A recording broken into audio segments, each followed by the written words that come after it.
Di tengah malam, seorang pria sembunyi-sembunyi meletakkan bayi di depan pintu panti jompo, lalu meletakkan uang ke dalamnya, dan meninggalkan tempat itu. Saat itu, pria dan wanita ini berjalan keluar, dan tidak hati-hati menginjak bayi. Bayi pun menangis dengan keras. Wanita itu membuka kain, dan mereka kaget dengan bayi di depannya. Bayi itu terlahir aneh. Kulitnya penuh dengan kerutan. Pria itu ingin membiarkan FBI untuk mengurusi hal ini. Tapi wanita yang baik hati itu memutuskan untuk mengadopsinya. Dengan hati-hati dia menggendong bayi itu ke kamarnya. Dan juga mencarikan dokter untuk mengecek si bayi. Hasil pemeriksaan tidak memuaskan.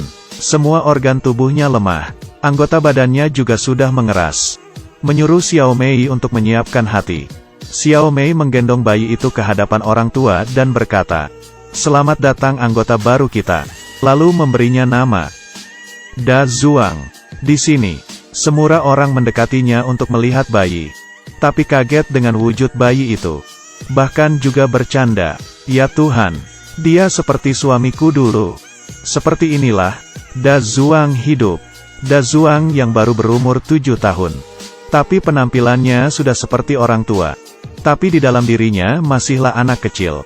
Karena alasan badannya, masa kecil Da Zuang hanya bisa mengandalkan kursi roda untuk berjalan. Dia sering tertarik dengan permainan anak-anak. Akhirnya di pesta pertama kalinya, Da Zuang sudah bisa berjalan. Keajaiban terus terjadi di hidupnya. Beberapa tahun berlalu, Da Zuang ternyata semakin lama semakin muda. Dari badan yang bungkuk dan menggunakan tongkat, menjadi orang tua yang bisa berdiri tegak. Hal ini membuat semua orang tua merasakan suatu keajaiban. Dan di saat itu, cuci dari perempuan tua itu berlari menghampiri. Gadis yang cantik dengan rambut oranye, mata besar berwarna biru, menarik perhatian Da Zuang. Dia sangat sadar diri bahwa dirinya tidak mungkin bisa. Tapi gadis itu tidak membencinya. Mereka berdua tiap hari bermain bersama. Bertahun-tahun pun berlalu lagi. Badan Da Zuang mengalami perubahan yang aneh. Apa kamu percaya dengan waktu kembali di dunia? Tidak salah. Hal seperti ini muncul di badannya. Da Zuang terlahir dengan wujud seperti pria tua berumur 80 tahun. Tapi dia semakin lama semakin menjadi muda. Badan pun semakin lama semakin kuat. Di umurnya yang ke-17 tahun, dia membawa koper meninggalkan kampung halaman. Mengikuti seorang kapiten bekerja keluar laut. Cui masuk ke grup menari di New York. Tiap kali Da Zuang sampai di suatu tempat, akan mengirimkan Cui selembar foto. Seperti ini, 10 tahun sudah terlewati. Da Zuang mengenakan jaketnya, dan penampilannya sudah seperti orang dewasa biasanya. Rambutnya juga sudah mulai tumbuh lebat. Dan di waktu yang sama, Cui juga datang ke panti jompo untuk menjenguk orang tua. Sudah 10 tahun, Cui tidak bisa mengenalinya. Sampai Da Zuang berkata, baru tahu kalau orang di depannya itu adalah Da Zuang. Dia tidak percaya dengan apa yang dia lihat. Dengan senang memeluk Da Zuang. Dan penampilan mereka sekarang ini tidak begitu beda jauh. Hati Da Zuang muncul rasa ingin mengejarnya lagi. Dia membawa bunga ke teater untuk mencarinya. Cui karena pekerjaan harus bersosialisasi. Menemani orang-orang yang berbeda. Membuat Da Zuang yang melihat pun meninggalkan tempat itu. Da Zuang yang kembali ke panti jompo, mulai melalui kehidupannya seperti orang normal. Dan kadang juga mengendarai motor. Semakin lama Da Zuang semakin kelihatan muda.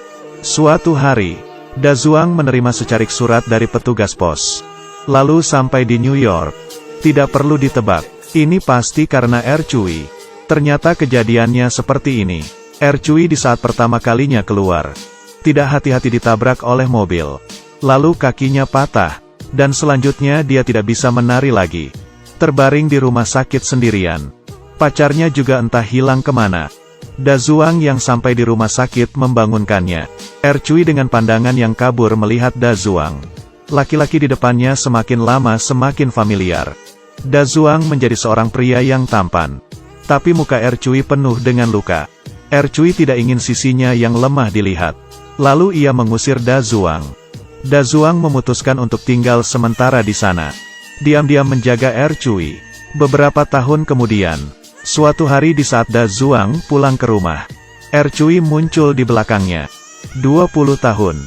Baru bertemu ketiga kalinya. Akhirnya kali ini mereka bertemu di umur yang sama. Dan jadian. Keduanya bersama-sama ke laut. Bersama-sama melihat keajaiban roket yang lepas landas. Bersama-sama minum jus di pantai. Mereka melewati masa-masa yang indah bersama-sama. Karena Da Zhuang yang tumbuh keterbalikan. Semakin lama semakin muda. Mereka tidak bisa tumbuh tua bersama-sama. Tapi mereka bisa mengenang dengan kehidupan bahagia mereka sekarang. Tidak lama kemudian, Ercui hamil. Da Zhuang yang mendengar pun khawatir. Karena dirinya hanya bisa merasakan. Tidak mempunyai kesempatan untuk menjadi seorang ayah. Dia bahkan tidak ingin melihat anaknya pelan-pelan tumbuh besar. Tapi dirinya semakin lama semakin kecil. Tidak lama kemudian, bayi yang sehat pun lahir. Da Zhuang melihat anaknya yang bertumbuh besar. Dia diam-diam meninggalkan buku tabungan. Dan meninggalkan Ercui dan anaknya. Dia ingin Ercui mencari ayah yang normal untuk anaknya. Dengan begini mereka baru bisa hidup kehidupan yang normal. Dia tidak ingin demi dirinya membuat anaknya dilihat aneh. Juga tidak ingin menjadi beban bagi Ercui. Da Zhuang meninggalkan beberapa surat untuk anaknya. Isinya adalah minta maaf ke anaknya. Minta maaf karena tidak bisa menjadi ayah yang baik. Aku juga berharap ingin menjadi ayahmu. Tidak ada yang lebih penting. Meski hanya sedetik pun tidak apa-apa.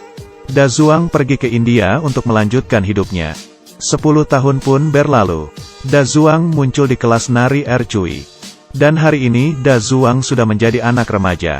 Sedangkan Ercui Mukani sudah mulai ada beberapa kerutan. Di sini, dia melihat sendiri anak perempuannya yang sudah besar. Dan juga bertemu dengan ayah tiri anaknya. Setelah Da Zhuang pergi, beberapa tahun berlalu lagi. Ercui menerima telepon dari pusat anak-anak.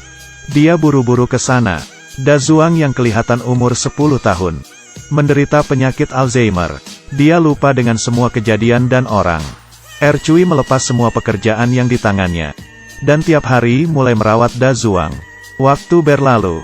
Da Zhuang dibawa perawatan Ercui. Semakin lama semakin kecil. Dan terakhir menjadi seorang bayi. Di gendongan Ercui. Perlahan-lahan menutupkan matanya. Kedua orang dengan cara yang berbeda. Berjalan ke tujuan yang sama. Ikuti Kiki. Membawamu masuk ke kehidupan perfilman.